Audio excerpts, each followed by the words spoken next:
নমস্কার বন্ধুরা। আজকে আমি এই লোকাল ট্রেনে করে কোথায় বেরিয়ে পড়েছিলাম।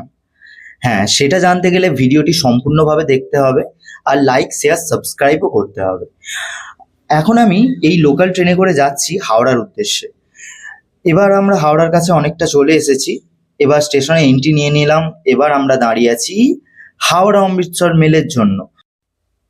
এবার ট্রেনে করে অনেকটা আসার পর আমরা একটা অন্ধকার স্টেশনের কাছে ট্রেনটা দাঁড়িয়েছে।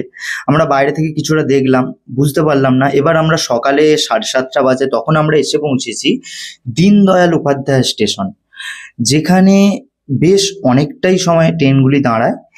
তাই আমরা ভাবলাম কিছু টিফিনের ব্যবস্থা করা যাক, সকালে একটু ব্রেকফাস্টটা কমপ্লিট করে নেব। বাট খুঁজলাম, চারিদিকে দেখলাম, সেরকম কিছু লাগলো না। অল্প করে কিছু খেয়ে আবার ট্রেনে উঠে পড়লাম। এবার আমরা ধীরে ধীরে এগিয়ে যাব কাশির দিকে, মানে আমরা কাশিতে এসে পড়েছি। এখানে আসার পর থেকে কিছুটা যেন অনেকটা আলাদা রকম লাগছে, কারণ এখানে লোকজন দেখতে পাচ্ছ একটু অন্যরকম। তারপরে আমরা এসে গেলাম বারাণসী জাংশনে।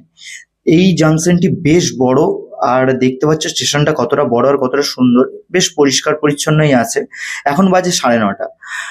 এখন আইআরসিটিসি থেকে কিছু ব্রেকফাস্টের ব্যবস্থা ছিল, সেগুলো এসেছে। হ্যাঁ, এগুলি পে করে নিতে হবে, মানে ফ্রি কেউ দেবে না। যাই হোক, এখানে ছিল ভেজ কাটলেট, কিছু সস ছিল, তার সাথে ব্রেড ছিল। সেগুলি দেখতে দেখতে খেতে খেতে আমরা ধীরে ধীরে আবার চলে এলাম। এবার আমরা যাচ্ছি একটি বেশ সবুজ সবুজ গ্রামের মধ্যে দিয়ে যাচ্ছি, বেশ সুন্দর লাগছে। তো ভিডিওটি কেমন লাগলো জানিও, কমেন্ট করো আর চ্যানেলটিকে সাবস্ক্রাইব করো।